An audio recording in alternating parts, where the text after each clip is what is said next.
Hello everyone, आप सभी का हमारे YouTube channel US virtual campus में स्वागत है। बच्चों, आज के इस वीडियो सेशन में हम लोग को सिलेक्टेड कॉमन एरर्स के ऊपर बात करेंगे।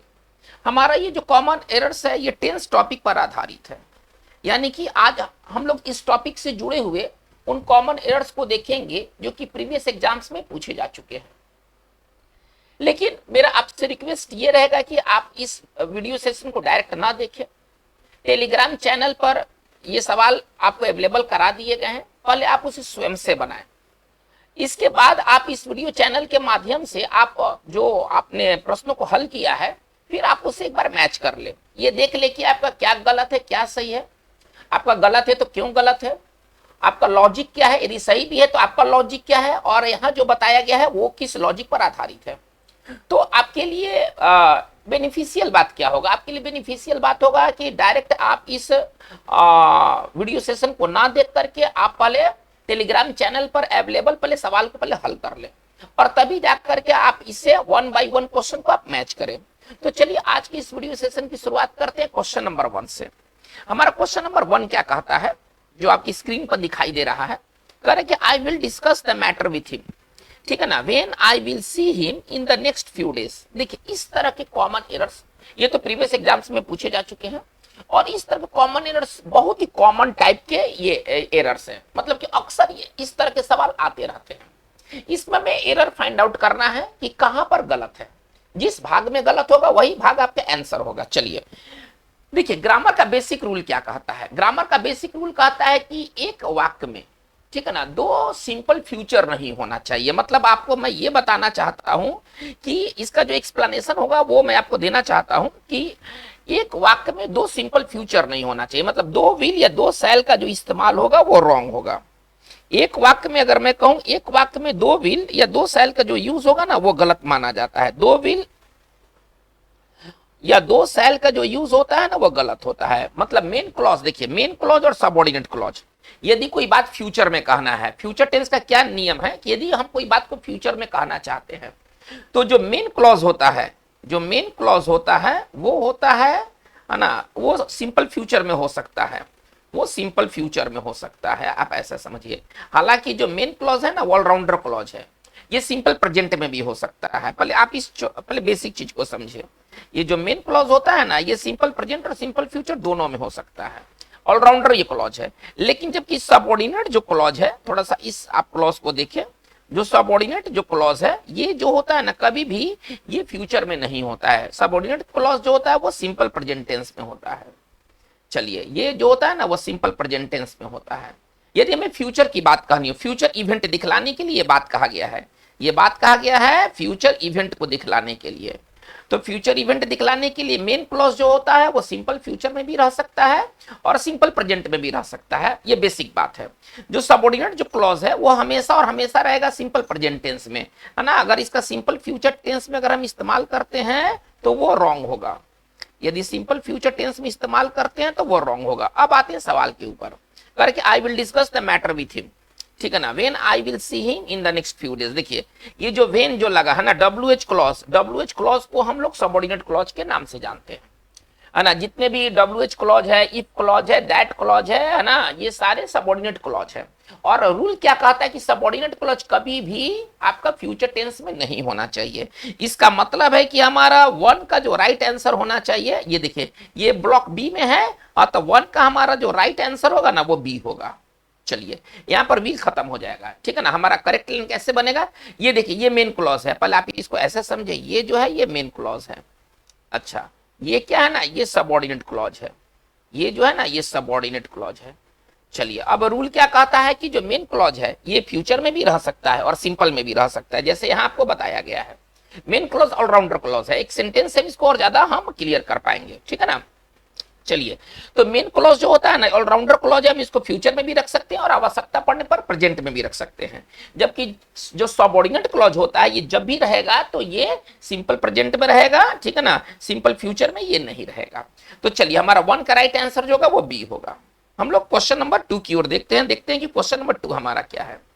कह रहा है क्या, the members of the opposition party in the parliament, ठीक है ना, shout at the ministers as if he makes a wrong statement. मतलब कह रहा है क्या कि जो अपोजिशन पार्टी की जो सदस्य हैं, मिनिस्टर्स मंत्री पर ऐसे चीखते मानो कि उन्होंने कोई रॉन्ग स्टेटमेंट दे दिया है। इसमें हमें एरर बनाना है, हमें एरर का चुनाव करना है। देखिए जितने भी हाइपोथेटिकल बात होते हैं, काल्पनिक बात है ना, मानो है ना, तो मानो का जो वाक्य होता है ना वो दो तरह से, अगर आपको कहना है मानो, तो मानो को ना हम दो तरह से हम बनाते हैं, एज इफ से और एज दाउ से। मानो को ना हम दो तरह से बनाते हैं, एज इफ से और एज दाउ से, ठीक है ना। और इसके बाद जो वर्ब जो इस्तेमाल होता है ना वो भी टू इस्तेमाल होता है। इसके बाद आने वाला वर्ब भी टू होना चाहिए, या अगर ऑक्सिलरी वर्ब का इस्तेमाल करना है तो उसमें ऑक्सिलरी वर्ब वर का इस्तेमाल होता है, ठीक है ना। वाज गलत होता है, ऐसे वाक्यों में वाज का प्रयोग गलत होता है। और अगर मेन वर्ब इस्तेमाल करना है तो वो भी टू में होना चाहिए। जैसे कि देखिए इसे हम दो तरह से हम एग्जाम्पल से इसको क्लियर करना चाहते हैं। जैसे देखिए वह ऐसे बात करता है, ऐसे बात करता है मानो, है ना, वह एक मंत्री है, वह एक मंत्री है, हमको ऐसे कहना है, ठीक है ना। वैसे बात करता है मानो वह एक मंत्री। देखिए मानो की जो वाक्य होते हैं आमतौर पर वह एज इफ और एज दाउ से बनते हैं। यह हाइपोथेटिकल है ना, आपने कल्पना कर लिया है। ये जो चीज है ना हाइपोथेसिस को बताता है, हाइपोथेटिकल स्टेटमेंट है ना, ये काल्पनिक बातें हैं, है ना, ये हाइपोथेटिकल स्टेटमेंट है। और हाइपोथेटिकल स्टेटमेंट बनाने के लिए तरीके क्या है, एज इफ और एज दाउ का प्रयोग करते हैं, जिसका हिंदी क्या होता है, जिसका हिंदी होता है मानो। इसके बाद अगर कोई वर्ब की अगर जरूरत है तो वो वर्ब जो होता है ना वो भी टू में होता है। और यदि ऑक्सिलरी वर्ब की जरूरत है तो ऑक्सिलरी जो वर्ब होते हैं वो किस रूप में होते हैं, वर्ब में होते हैं। वास का प्रयोग यहाँ पर रॉन्ग होगा। चलिए वैसे बात करता है मानो वो एक मंत्री है, कैसे इसको बनाएंगे, ही टॉक्स। अगर इसको बनाना है तो कैसे लिखेंगे, ठीक है ना, अगर बनाना है तो कैसे लिखेंगे, ही टॉक्स। चलिए एज इफ मानो के लिए क्या लिखेंगे, है ना, चलिए वो एक मंत्री है। देखिए अगर हम लिखते ही इज अ मिनिस्टर, अगर हम ऐसे लिखते ही इज ए मिनिस्टर तो ये हमारा गलत है, ठीक है ना। अगर हम ऐसे लिखते ही वाज ए मिनिस्टर तो भी हमारा गलत। अक्सर ये ऐसा कॉमन एरर में देता है। देखिए एज इफ और एज दाउ के बाद है ना ये वाज और इज का यूज नहीं होगा, चाहे सब्जेक्ट यहाँ कुछ भी क्यों ना हो, यहाँ पर राम हो, मोहन हो, सोहन हो, आई हो, चाहे सब्जेक्ट कुछ भी क्यों ना हो, इससे कोई लेना देना नहीं है। यहाँ पर जो यूज होने वाला जो वर्ब होगा ना वो होगा वर होगा, यहाँ पर जो यूज होने वाला वर्ब होगा वो वर होगा। इसी प्रकार से हम एक और स्टेटमेंट को देखते हैं, है ना। अगर ये क्लियर हो गया है तो फिर हम बात को हम आगे लेके चलते हैं।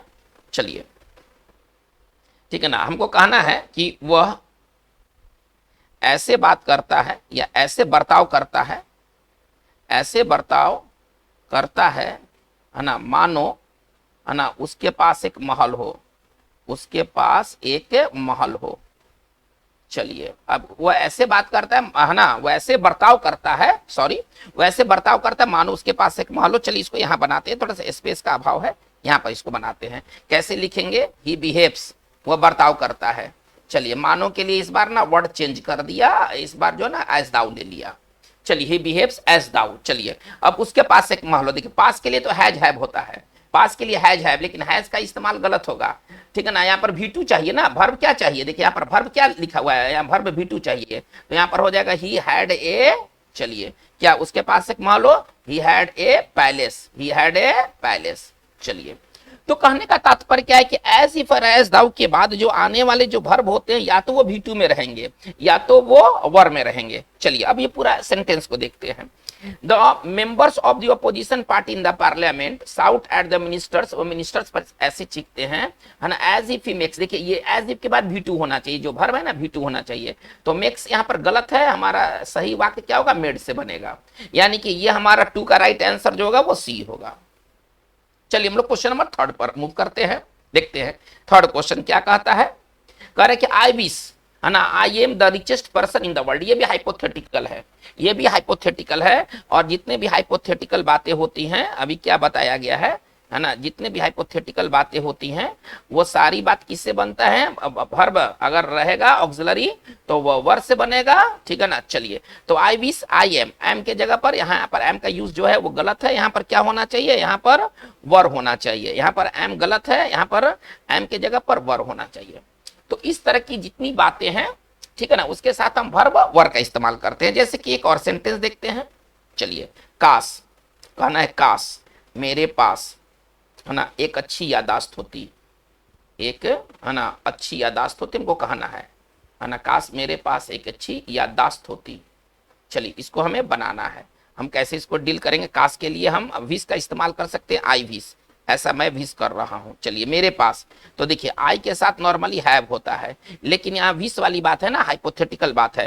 हाइपोथेटिकल बात में ना हैव का प्रयोग हमारा गलत हो जाएगा। इसका में V2 चाहिए, ठीक है ना, इसका में V2 चाहिए, तो हैव का V2 हैड हो जाएगा। चलिए I had a better memory, है ना। चलिए ये वाक्य हमारा इस तरह से रहा, यानी कि यहाँ पर जो हम देख रहे हैं, जो एम का जो प्रयोग है वो रॉन्ग प्रयोग है। यहाँ पर होना क्या चाहिए, यहाँ पर वर होना चाहिए। 3 का राइट आंसर हमारा जो बनेगा वो ए होगा। क्वेश्चन नंबर 4 की ओर देखते हैं। करे क्या, my uncle has left for Bombay last Saturday. देखिए बहुत इंपॉर्टेंट, इस तरह के सवाल अक्सर आते रहते, इसमें कोई दाग नहीं है। इस तरह के सवाल को आप पढ़िए, बार बार पढ़िए, और आपका किया गया मेहनत व्यर्थ नहीं जाएगा। देखिए यदि कोई काम पास्ट में हो गया है, थोड़ा इस चीज को समझा जाए, बहुत इंपॉर्टेंट बात है। रूल क्या कहता है कि यदि कोई काम पास्ट में घटित हुआ है और उसमें टाइम दिया गया हो, समय दिया गया हो, तो समय वाला जो सेंटेंस होता है ना वो सिंपल पास्ट टेंस से बनता है। बहुत इंपॉर्टेंट बात है ना। व्हेन टाइम इज गिवन, आप ऐसे समझिए, पास्ट एक्शन के लिए मैं बात कर रहा हूं, प्रेजेंट एक्शन के लिए नहीं, पास्ट एक्शन के लिए बात हो रहा है। क्या बात हो रहा है कि व्हेन टाइम इज गिवन, बहुत इंपॉर्टेंट रूल है, व्हेन टाइम इज गिवन, जब समय दिया गया हो, ठीक है ना, वी यूज, चलिए हम कौन सा टेंस का इस्तेमाल करते हैं, सिंपल पास्ट टेंस। चलिए ये सिंपल पास्ट टेंस का इस्तेमाल होता है जब समय दिया गया हो। अब यह करें कि लास्ट सैटरडे, देखिए यहाँ समय दिया गया है।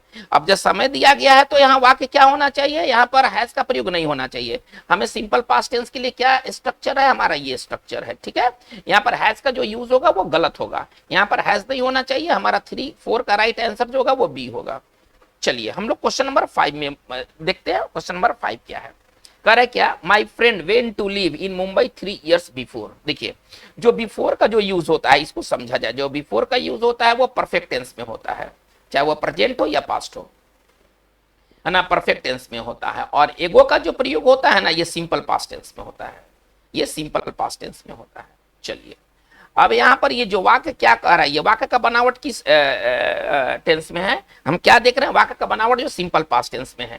तो यहाँ पर बिफोर का हमारा यूज गलत है, यहाँ पर क्या होना चाहिए, एगो होना चाहिए। हमारा जो 5 का राइट आंसर क्या बनेगा, सी बनेगा। क्वेश्चन नंबर 6 में आते हैं, देखते हैं कि 6 नंबर सवाल क्या कहता है। इट इज हाई टाइम, है ना, that we leave this place. बहुत इंपॉर्टेंट, ये समझिए कि टॉप क्लास का ये रूल्स से संबंधित ये कॉमन एरर है, अक्सर आता है इस तरह से। हाई टाइम या केवल टाइम भी दे सकता है। देखिए रूल क्या कहता है कि इट इज टाइम, है ना, हाई टाइम की जगह पर केवल इट इज टाइम भी हो सकता है, या इट इज हाई टाइम, है ना, हम हाई दे सकते हैं या छोड़ सकते हैं, ये मर्जी की बातें हैं। चलिए इसके बाद यदि कोई क्लॉज है, क्लॉज में क्या होगा, क्लॉज में सब्जेक्ट प्लस वर्ब होता है, थोड़ा ध्यान दिया जाए। यदि इट इज टाइम या इट इज हाई टाइम के बाद यदि कोई क्लॉज आता है, ठीक है ना, क्लॉज में क्या होता है, सब्जेक्ट और वर्ब होता है। तो ये जो वर्ब होना चाहिए ना, ये दूसरा रूप में होना चाहिए। ये जो वर्ब V2 होना चाहिए ना, ये दूसरा रूप में होना चाहिए। करे क्या, it is high time that we leave this place, यानी कि हाई टाइम के बाद आने वाला जो वर्ब है, ये देखिए ये क्लॉज आपका शुरू है, यहाँ से आपका क्लॉज शुरू है। इट इज हाई टाइम के बाद जो वर्ब आता है ये V2 में होना चाहिए। तो यहाँ पर जो लीव है ना, लीव का यूज गलत किया गया है, वहां पर लेफ्ट होना चाहिए, नहीं, लीव की जगह पर क्या होना चाहिए, लेफ्ट होना चाहिए। 6 का राइट आंसर बी होगा। यहाँ पर जो करेक्ट बनेगा वो लेफ्ट से बनेगा। एक और एरर थोड़ा सा इससे रिलेटेड देख लिया जाए, है ना, ये एग्जाम्स में पूछा गया है। It is high time, it is high time, ठीक है ना, चलिए that we stand on our both legs, है ना। चलिए इसको थोड़ा सा देखा जाए। Correct, it is high time that we stand on our both legs. देखिए रूल क्या कहता है, रूल कहता है कि हाई टाइम के बाद क्लॉज में आने वाला वर्ब कौन सा होना चाहिए, V2 होना चाहिए। अब यहाँ पर स्टैंड का जो है ना, हमारा स्टैंड का जो यूज है ना वो गलत है। स्टैंड के क्यों, क्योंकि हमें V2 चाहिए, तो यहाँ पर क्या होना चाहिए, यहाँ पर स्टूड होना चाहिए। तो हमारा स्टैंड गलत है और स्टूड हमारा सही है। चलिए अगर ये हाई टाइम क्लियर है तो फिर बात को आगे लेके बढ़ते हैं। चलिए क्वेश्चन नंबर 7 में कह रहा है क्या, he never has and never will play at cards. इसका हिंदी क्या हुआ, उसने कार्ड नहीं खेला है ना, और कार्ड नहीं खेलेगा। देखिए इसमें 2 वर्ब है, एक वर्ब आपका हैज है और एक वर्ब आपका विल है। इसमें 2 तरह का ऑक्सिलरी वर्ब दिया गया है। तो विल के बाद क्या होता है, विल और शैल के बाद क्या होता है, V1 होता है, और हैज के बाद क्या होता है, V3 होता है। लेकिन V3 तो दिया नहीं है, विल के अनुसार यहाँ V1 दिया गया है, थोड़ा ध्यान दिया जाए। विल के अनुसार आपको यहाँ पर V1 नजर आ रहा है। जितने ऑक्सिलरी वर्ब, चूंकि दोनों के अलग अलग टेंस है ना, देखिए ये फ्यूचर में है, ये प्रेजेंट में है, तो दोनों के जब टेंस अलग अलग है तो दोनों के वर्ब भी अलग अलग होना चाहिए। अगर एक ही टेंस में होता, दोनों प्रेजेंट में ही होता, दोनों फ्यूचर में ही होता, तो एक ही देना पर्याप्त था, ठीक है। लेकिन देखिए यहाँ पर ये जो है ना, ये प्रेजेंट परफेक्ट है, पहले इसको समझिए। ये जो है ना फ्यूचर है, तो दोनों अलग अलग चीज है। जो दोनों जब अलग अलग चीज है तो विल के अनुसार तो यहाँ पर प्ले है, तो हैज के अनुसार भी तो प्लेड होना चाहिए था। इसका मतलब है कि हैज के बाद यहाँ पर एक वर्ब की कमी है, और वो वर्ब है सर प्लेड, ठीक है ना। हैज के बाद यहाँ पर क्या होना चाहिए, हैज के बाद यहाँ पर प्लेड होना चाहिए। यानी कि हमारा बॉक्स ए में ना प्लेड की जरूरत है, चूंकि बॉक्स बी में प्ले है, दोनों वर्ब अलग अलग ब्लॉक में रहेंगे। इसका मतलब है कि हमारा 7 का राइट आंसर ये होना चाहिए। गलत क्या है, हैज के बाद यहाँ पर प्लेड की जरूरत है। चलिए 7 नंबर के बाद हम क्वेश्चन नंबर 8 में आते हैं, देखते हैं कि क्वेश्चन नंबर 8 क्या कह रहा है। कह रहे क्या, the news of disturbances was broadcasted the same evening.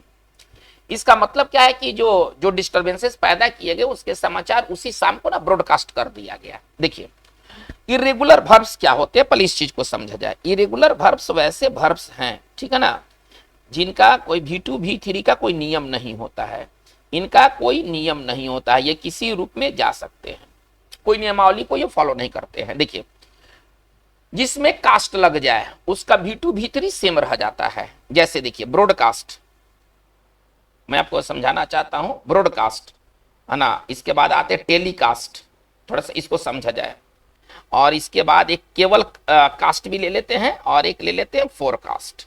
चलिए बहुत इंपॉर्टेंट है, ये सारे बहुत इंपॉर्टेंट है।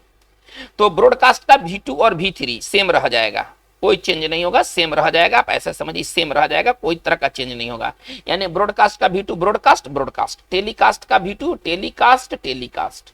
चलिए केवल कास्ट अगर करना है वर्ब के रूप में, अगर कास्ट का इस्तेमाल वर्ब के रूप में करना है तो कास्ट कास्ट कास्ट। फोरकास्ट का लेकिन होता है ना, फोरकास्ट का होता है, फोरकास्ट का केवल फोरकास्ट भी हो सकता है, थोड़ा ध्यान दिया जाए। फोरकास्ट का दो V2, एक फोरकास्ट और एक फोरकास्टेड, बहुत इंपॉर्टेंट। अब इससे ज्यादा मैं आपको क्या बताऊं, फोरकास्ट का 2 V2, एक फोरकास्ट और एक फोरकास्टेड, और इसका V3 भी इसी तरह से रहेगा, फोरकास्ट और फोरकास्टेड। इसको थोड़ा सा समझा जाए तो इसका मतलब है कि ब्रॉडकास्ट, टेलीकास्ट और कास्ट का V2 और V3 का रूप नहीं बदलता है। यहां पर देखिए ब्रॉडकास्टेड कर दिया गया है, यहां पर होना क्या चाहिए, ब्रॉडकास्ट का V2 और V3 ब्रॉडकास्ट ही होता है, ठीक है ना। इसका मतलब है कि यहां पर सही हमारा होना चाहिए, ब्रॉडकास्ट होना चाहिए। प्रसारण करना, ये दोनों है प्रसारण करना, आप ऐसे समझिए, ये दोनों है प्रसारण करना।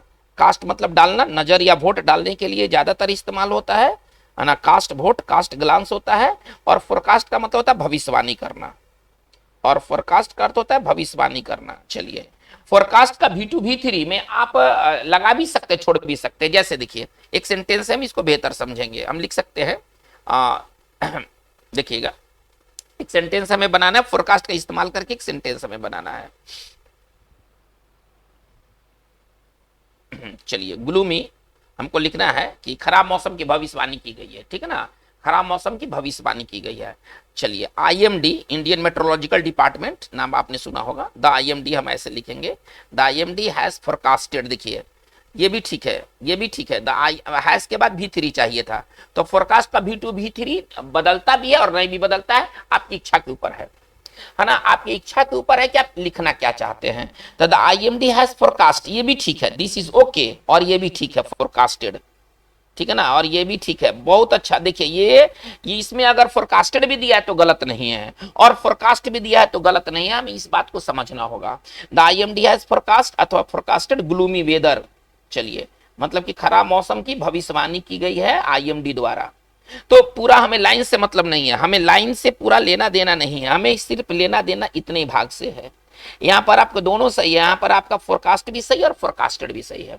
लेकिन अगर यही मैं ब्रॉडकास्ट और टेलीकास्ट से बनाता तो इसमें जस का तस ये रह जाता है, इसमें किसी तरह का ED का इस्तेमाल नहीं होता है। तो इसका मतलब है कि हमारा 8 का राइट आंसर क्या होना चाहिए, हमारा 8 का राइट आंसर होना चाहिए पार्ट बी होना चाहिए। आते 9 नंबर में। चलिए कह रहे क्या, the child picked up A burned paper from the street. चलिए थोड़ा सा इस चीज को देखा, ये जबरदस्त है। देखिए बर्न, पहले इसको समझा जाए, ये V1 है, फिर V2 आएगा, फिर V3 आएगा, ठीक है ना। चलिए बर्न, तो अब इसका जो V2 क्या होगा, एक देखिए इसका दो V2 होता है, एक होता है बर्न्ड और एक होता है बर्न्ट। इसको समझा जाए, पहले बेसिक चीज ये है। इसके बाद इसका V3 हो जाएगा बर्न्ड और बर्न्ट। चलिए देखिए ये दो V2 और दो V3, हमें V3 को लेकर ज्यादा चलना है, ठीक है ना। देखिए ये जो बर्न्ड और बर्न्ट में अंतर क्या है, पहले इसको समझना है। हम कहां बर्न का इस्तेमाल करेंगे और कहां बर्न का इस्तेमाल करेंगे। देखिए जो बर्न्ड है ये वर्ब के रूप में काम करेगा, ये वर्ब का काम करता है, आप ऐसे समझिएगा, ये वर्ब का काम करेगा। और ये जो टी वाला है ना इसका V3, तो V3 एडजेक्टिव भी होता है। आप बेसिक इंग्लिश जब जानेंगे कि हम किसी वर्ब का तीसरा रूप का प्रयोग किस रूप में करते हैं, एडजेक्टिव के रूप में करते हैं। हम किसी वर्ब का तीसरा रूप का प्रयोग किस रूप में करते हैं, एडजेक्टिव के रूप में करते हैं। चलिए अब अगर हमें एडजेक्टिव लेना है, अगर कोई कहे कि बर्न का एडजेक्टिव बताइए, तो बर्न का जो एडजेक्टिव होगा वो डी वाला नहीं होगा। डी के बारे में क्या कहा गया है, ये वर्ब का काम करेगा, और जो टी वाला होगा ना यह एडजेक्टिव का काम करेगा, ये एडजेक्टिव का काम करेगा। पहले आप इसको समझने की कोशिश कीजिए। अगर वर्ब चाहिए तो आपको V3, यदि आपको एडजेक्टिव चाहिए तो टी वाला, ये जो है ना ये वर्ब का काम करेगा और ये जो है एडजेक्टिव का काम करेगा। सवाल क्या कह रहा है, बर्न्ड पेपर। चलिए पेपर नाउन है, पहले आप ऐसा समझिए, पेपर क्या है, नाउन है। नाउन के पहले क्या होना चाहिए, नाउन के पहले एडजेक्टिव होना चाहिए। नहीं, नाउन के पहले क्या होना चाहिए, नाउन के पहले एडजेक्टिव होना चाहिए। इसका मतलब है कि यहाँ पर बर्न्ड का जो यूज किया गया वो गलत किया गया है। हमें क्या करना है, 9 का आंसर जो होगा हमारा, अगर हम आंसर के बारे में बात करें तो हमारा जो 9 का आंसर होगा, 9 का आंसर बी होगा। क्यों बी होगा, क्योंकि यहाँ पर बर्न का ईडी नहीं होकर के बर्न का टी होना चाहिए, ठीक है ना। हमें एडजेक्टिव की जरूरत है। जैसे हमको कहना है, आप ऐसे समझिए, जला हुआ रोटी, जला हुआ रोटी, हमें कहना है जला हुआ जला हुआ चेहरा, हमें ऐसा कहना है। चलिए जला हुआ नोट, हमें ऐसा कहना है। चलिए ये सब बातें हैं। अब देखिए यहाँ पर जला हुआ क्या है, यहाँ पर जला हुआ जो है ना एडजेक्टिव है।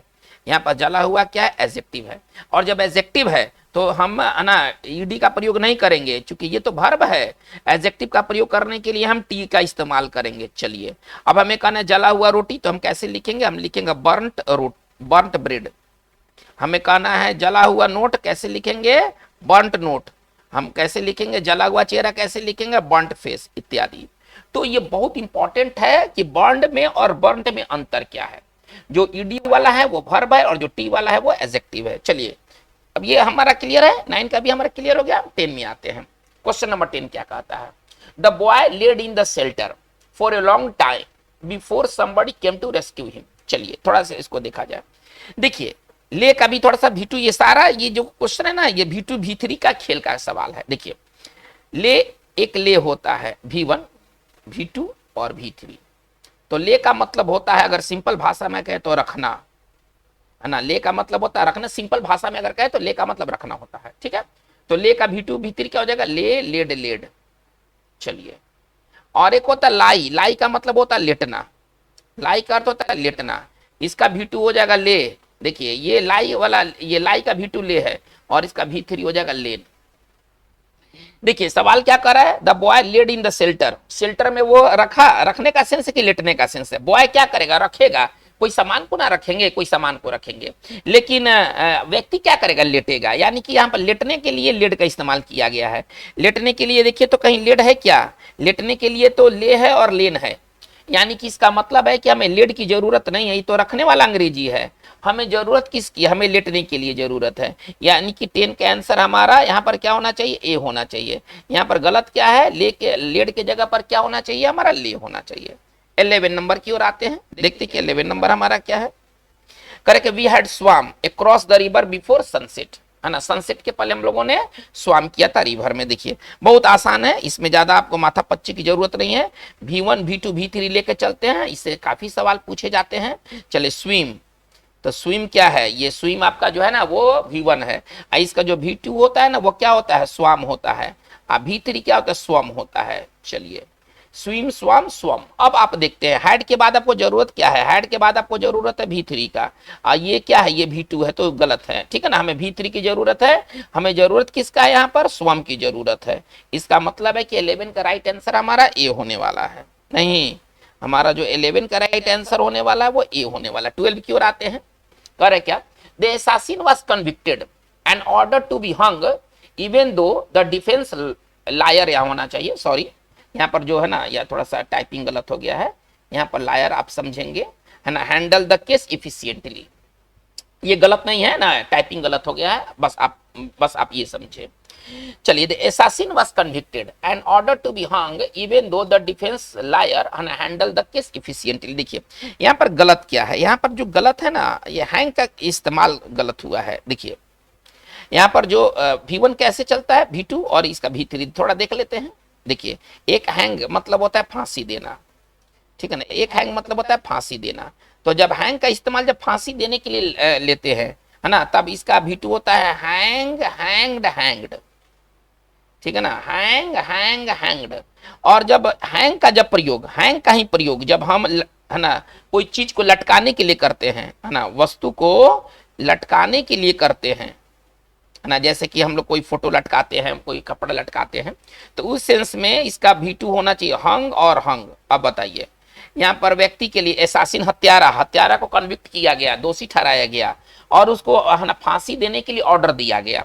अब यहाँ पर देखिए, यहाँ पर फांसी देने की बात है। जब फांसी देने की बात है तो यहाँ पर क्या होना चाहिए, फांसी देने के लिए क्या हम लोग पढ़ाई कर रहे हैं, हैंग का पढ़ाई कर रहे हैं, नहीं, यहाँ पर आपका हैंग्ड होना चाहिए, यानी कि हमारा 12 का आंसर जो होगा वो बी होगा। चलिए क्वेश्चन नंबर 13 में आते हैं, देखते हैं कि 13 सवाल क्या है। करे क्या, I was not knowing that you were here along with your family.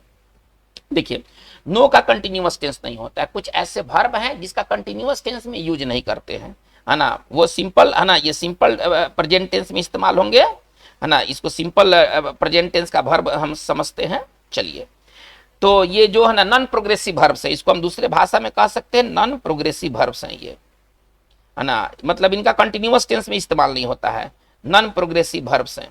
अब नॉन प्रोग्रेसिव वर्ब्स में कौन कौन वर्ब्स आते हैं, थोड़ा सा इसको देखते हैं। चलिए, इसको हटा दिया जाए, कंफ्यूजन पैदा करेगा। चलिए, कुछ वर्ब्स ऐसे वर्ब्स हैं जो कि नॉन प्रोग्रेसिव वर्ब्स कहलाते हैं। अब ऐसे वर्ब्स में कौन कौन आते हैं, तो इसमें आता है, देखिए जितने वर्ब ऑफ सेंस हैं जो हमारी इंद्रियों से कंट्रोल होता है, जैसे कि सी, हियर, स्मेल, टेस्ट है ना, फील, अंडरस्टैंड, ये सब क्या है, ये सब जो है ना नॉन प्रोग्रेसिव वर्ब्स है ना। रिमेंबर, फॉरगेट, बहुत सारी, इनकी संख्या बहुत सारे, मैं कॉमन वर्ब्स लिख रहा हूं जो कि आपको एग्जाम्स में देखने को मिलेगा। See, hear, smell, taste, feel, understand, remember. चलिए, इसके बाद आते हैं रिग्रेट, ठीक है ना, बिलोंग, नो, ऑक्युपाई है ना, ऐसे वर्ब्स का इस्तेमाल जो होता है ना, स्वेयर, प्रॉमिस। देखिए, ये मैं कॉमन वर्ब्स लिखा हूं, इनका इस्तेमाल जो होते हैं ना, ये प्रोग्रेसिव टेंस में नहीं होते हैं है ना, ये कंटिन्यूअस टेंस में प्रयोग नहीं होते हैं। आप ऐसे समझिए, सरल भाषा में समझिए, कंटिन्यूअस टेंस में प्रयोग नहीं होते हैं, प्रयोग नहीं होते, बस इतना आपको समझना है। अब यहाँ नो का इस्तेमाल प्रेजेंट पास्ट कंटिन्यूअस में कर दिया गया है। क्या कहा गया है, कंटिन्यूअस टेंस में प्रयोग नहीं होते हैं, यानी कि हमारा ये भाग कैसा होना चाहिए, आई है ना, सिंपल हमें चाहिए, डिड नॉट नो होना चाहिए, नहीं, आई डिड नॉट नो हमारा सही रूप होगा, यानी कि 13 का राइट आंसर हमारा क्या होना चाहिए, ए होना चाहिए। ये ऐसे वर्ब्स हैं, इनसे रिलेटेड सवाल अक्सर आपको देखने को मिलेंगे, ठीक है ना, अक्सर देखने को मिलेंगे। जैसे आप ये, अगर ये सवाल देखा जाए, एक सवाल और देखते हैं, अगर हमको कहना है दिस बुक इज बिलोंगिंग, ठीक है ना, टू मी, इस तरह के सवाल अक्सर आते हैं। यह किताब मेरा है, मुझसे संबंध रखता है, क्या बताया गया है। देखिए, तो बिलोंग का इस्तेमाल है ना, क्या कहा गया कि कंटिन्यूअस टेंस में नहीं होता है, यानी कि इस बिलोंग के जगह पर क्या होना चाहिए, सिर्फ बिलोंग्स होना चाहिए। ये पार्ट हमारा यहाँ से यहाँ तक गलत है ना, और इसका सही क्या होना चाहिए, हमें सिंपल टेंस की जरूरत है, बिलोंग्स होना चाहिए। इसका मतलब है कि 13 का राइट आंसर हमारा ए होगा। आते हैं 14 की तरफ। कर है क्या, her relatives could not explain to us why did not she come for the wedding as she was expected। देखिए, इसमें गलत क्या है, ये इनडायरेक्ट सवाल है, ठीक है ना, ये क्वेश्चन इनडायरेक्ट क्वेश्चन है। इनडायरेक्ट सवाल कैसे लिखते हैं, अगर इनडायरेक्ट अगर हमें क्वेश्चन लिखना है तो कैसे लिखते हैं। चलिए, इनडायरेक्ट क्वेश्चन में थोड़ा सा देखा जाए, इसमें पहले होता है WH वर्ड है ना, पहले होता है WH वर्ड, तब जाके और होता है सब्जेक्ट, और तब जाके होता है ऑक्सिलरी वर्ब, तब जाके मेन वर्ब, और तब जाके ऑब्जेक्ट, ये, और इसके बाद फुल स्टॉप हमें थोड़ा ध्यान देना है, और तब जाके फुल स्टॉप। चलिए, ये हमारा इनडायरेक्ट सवाल है, ठीक है ना। इनडायरेक्ट सवाल में फुल स्टॉप होता है। देखिए इस वाक्य में ना कहीं क्वेश्चन मार्क नहीं है, पहले आप समझिए कि ये जो चीज है ना ये इनडायरेक्ट सवाल है। स्ट्रक्चर क्या है, WH वर्ड के बाद ऑक्सिलरी वर्ब नहीं सब्जेक्ट होना चाहिए। यहां पर थोड़ा सा इस पार्ट को देखते हैं। इस पार्ट में क्या हमें दिखाई दे रहा है, इस पार्ट में दिखा रहा है WH वर्ड वाई है, इसके बाद ऑक्सिलरी आ गया है। देखिए ऑक्सिलरी आ गया है, यही हमारा गलत है। हमारा कैसे होना चाहिए था, वाई, इसके बाद सब्जेक्ट होना चाहिए। देखिए सब्जेक्ट होना चाहिए सी, अब इसके बाद अंदर में जाएगा डिड नॉट, है ना। हमारा लाइन ऐसे होना चाहिए था, यानी कि हमारा 14 का आंसर जो होगा वो बी होगा। चलिए क्वेश्चन नंबर 15 की ओर आते हैं। क्वेश्चन नंबर 15 को देखा जाए। 15 नंबर क्या कहता, I look forward to meet you on next week. कह रहा क्या, मैं आपसे अगले सप्ताह मिलने का आशा करता हूं। देखिए लुक फॉरवर्ड टू एक बहुत इंपॉर्टेंट रूल है, सुपर इंपॉर्टेंट रूल समझिए कि लुक फॉरवर्ड टू। देखिए आमतौर पर होता क्या है, आमतौर पर होता है, देखिए जो भी टू हैं वो अपने बाद V1 लेते हैं। पहले आप इस चीज को समझिएगा, जितने भी टू हैं ना वो अपने बाद V1 लेते हैं। लेकिन कुछ ऐसे गिने चुने टू हैं, कुछ ऐसे सिलेक्टेड टू हैं जिसके बाद हम V4 का इस्तेमाल करते हैं, है ना। कुछ ऐसे गिने चुने टू हैं। देखिए ज्यादातर क्या होता है, 99.9% मामलों में क्या होता है, अगर आप टू देखते हैं तो V1 दीजिए, एकदम सही। लेकिन कुछ मामलों में हम 2 + V4 का इस्तेमाल करते हैं। अब कहेगा सर ऐसे कौन कौन से टू है जिसके बाद हम V4 का इस्तेमाल करते हैं, तो वैसे टू में एक टू है लुक फॉरवर्ड टू। ये लुक फॉरवर्ड टू के बाद यदि कोई वर्ब का अगर हमें प्रयोग करना है, वर्ब है, वर्ब नहीं है तो कोई बात नहीं, नाउन है तो ठीक है। लेकिन अगर वर्ब है तो वर्ब के बाद हमारा आने वाला वर्ब जो होगा वो V4 होगा। और इसी तरह से कुछ और भी टू हैं जिसके बाद हम V4 का इस्तेमाल करते हैं। एक है ऑब्जेक्ट टू, एक है ऑब्जेक्ट टू, इसके बाद भी आने वाला वर्ब, अगर वर्ब की जरूरत अगर है, तो सर वर्ब नहीं था कोई बात नहीं, अगर वर्ब अगर आएगा तो V4 में आएगा। इसके बाद हम आते हैं विथ व्यू टू, ये जो इंपॉर्टेंट है मैं वही मेंशन कर रहा हूं, with Vue to.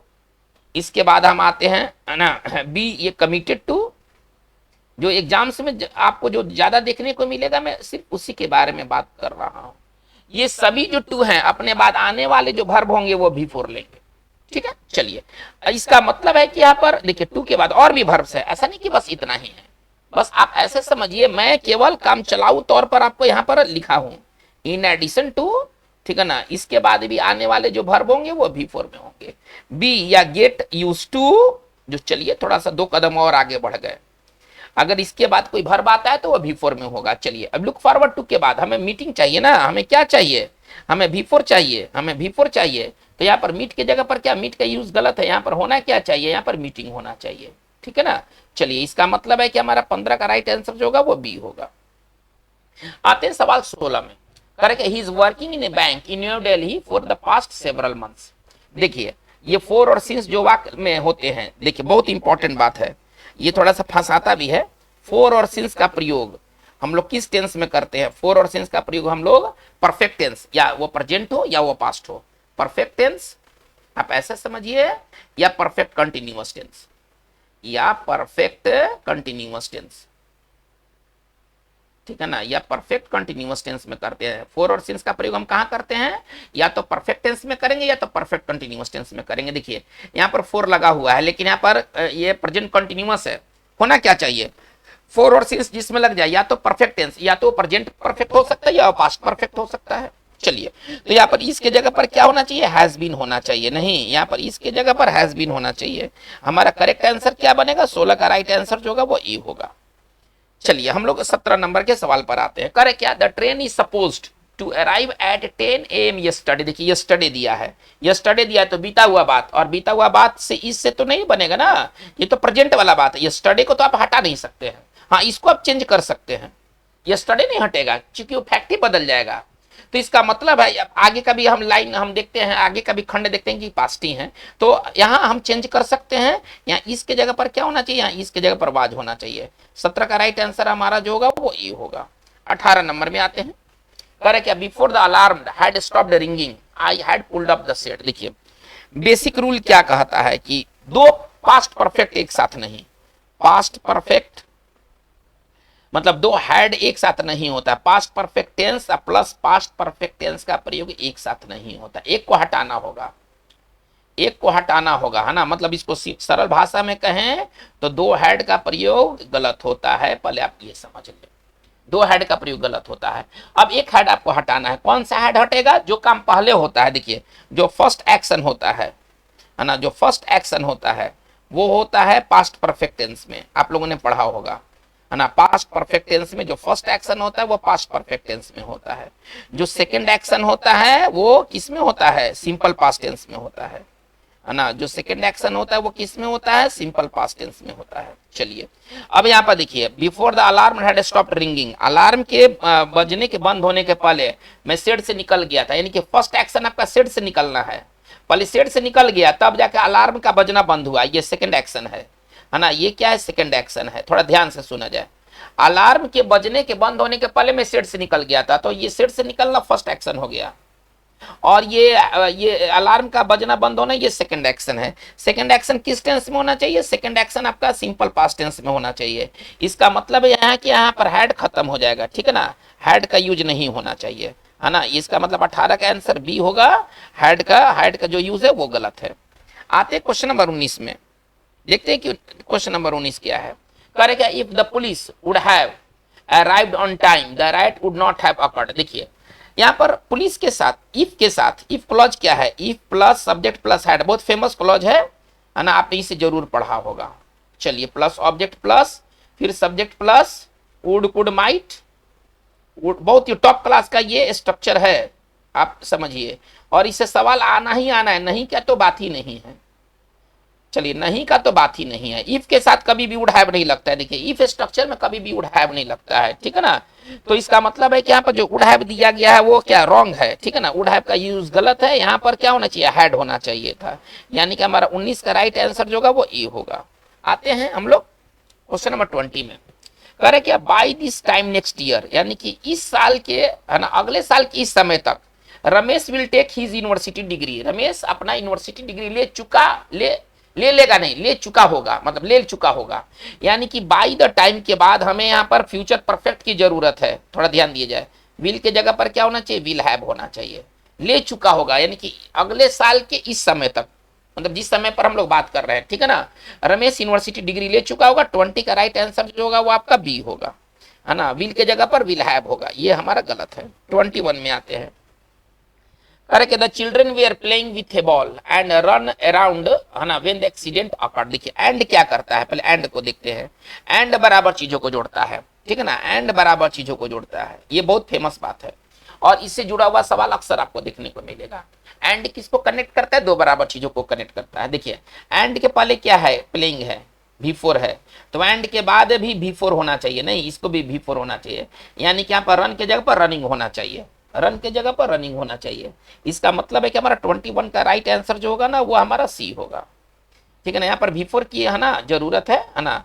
And simple rule क्या कहता है, रूल क्या कहता है, एंड, है ना, दो बराबर चीजों को जोड़ता है, बराबर चीजों को जोड़ता है, बस दिमाग में इतना बात रखिए, और इससे जुड़ा हुआ आपको सवाल अक्सर और अक्सर देखने को मिलेगा। चलिए 22 में आते हैं। कर रहे क्या, here is coming, here comes होता है, देखो आ रहा है, देखो जा रहा है। देखिए दो तरह का चीज एक्सप्रेशन है, देखो आ रहा है और एक है देखो जा रहा है। देखो आ रहा है और देखो जा रहा है, ये बात जानते हैं, ये सिंपल टेंस से बनता है। हियर कम्स होता है ना, देखो आ रहा है, हियर कम्स होता है, और देखो जा रहा है, देयर गोज होता है। चलिए यानी कि यहाँ पर गलत क्या है, here is coming my friend नहीं होना चाहिए, है ना, said my mother brother when, है ना, ही वाज एंग्जियस। तो यहाँ पर कंटिन्यूअस टेंस हियर, है ना, हियर कम्स होना चाहिए, हियर कम्स होना चाहिए, ठीक है ना। हियर इज कमिंग गलत है, हमारा 22 का जो राइट आंसर होना चाहिए वो ए होना चाहिए, ठीक है ना, हियर कम्स होना चाहिए। चलिए इसके बाद हम आते हैं 23 नंबर में। ऐसा a couple of times since में अभी बताया गया है कि सिंस और फॉर का प्रयोग जो होता है वो किस टेंस में होता है। सिंस और फॉर का जो प्रयोग होता है वो या तो परफेक्ट टेंस में होना चाहिए, है ना, या तो परफेक्ट टेंस में होना चाहिए, या, है ना, परफेक्ट कंटिन्यूअस में होना चाहिए, या परफेक्ट कंटिन्यूअस में होना चाहिए। यही है ना। चलिए, तो ये तो सिंपल पास्ट में है, यहाँ पर क्या होना चाहिए, I have seen. Perfect tense, हमें जरूरत किस टेंस का है, हमें परफेक्ट टेंस का जरूरत है। हमारा यही सही है, 23 का राइट आंसर जो होगा वो ए हो जाएगा। आते 20 नंबर 4 में, करेक्ट है, the train should arrive at 7:30 in the morning but it was almost an hour late. सवाल क्या कर रहा है कि जो ट्रेन था वो 1 घंटा देर है ना, 1 घंटा देर था, जबकि इसको 7:30 में आ जाना चाहिए था। देखिए, हमें कहने चाहिए था, हमें कहने चाहिए था, जिसे नहीं किया गया। ये चाहिए था जो वाक्य बनता है वो कैसे बनता है, शुड हैव, शुड हैव के बाद भी3 चाहिए, है ना। कह रहे कि ट्रेन को 7:30 में आ जाना चाहिए था, लेकिन ये 1 घंटा देर से था, ठीक है ना। यहाँ पर चाहिए था का सेंस है, तो शुड अराइव की जगह पर क्या होना चाहिए, शुड हैव अराइव्ड होना चाहिए, नहीं शुड हैव अराइव्ड होना चाहिए। नहीं कि 24 का, सॉरी, अगर कहा जाए तो 24 का जो राइट आंसर होगा हमारा ई होगा, ठीक है ना। चलिए, इसके बाद आते हैं नंबर 25 में, देखते हैं कि 25 हमारा सवाल क्या बन रहा है। करेक्ट, क्या I object people to smoke cigarette, ठीक है ना, I object people to smoke cigarette. चलिए, अब इसका मतलब है कि यहाँ पर क्या होना चाहिए, आई ऑब्जेक्ट टू, अभी बात हुआ है ना, ऑब्जेक्ट टू के बाद देखिए अभी बात किया गया है, कुछ ऐसे टू है जिसके बाद हम बिफोर का इस्तेमाल करते हैं, तो I object people to smoking होना चाहिए, नहीं यहाँ पर स्मोकिंग होना चाहिए। चलिए, यानी कि हमारा जो 25 का राइट आंसर बनेगा, है ना, 25 का जो राइट आंसर बनेगा वो सी होगा।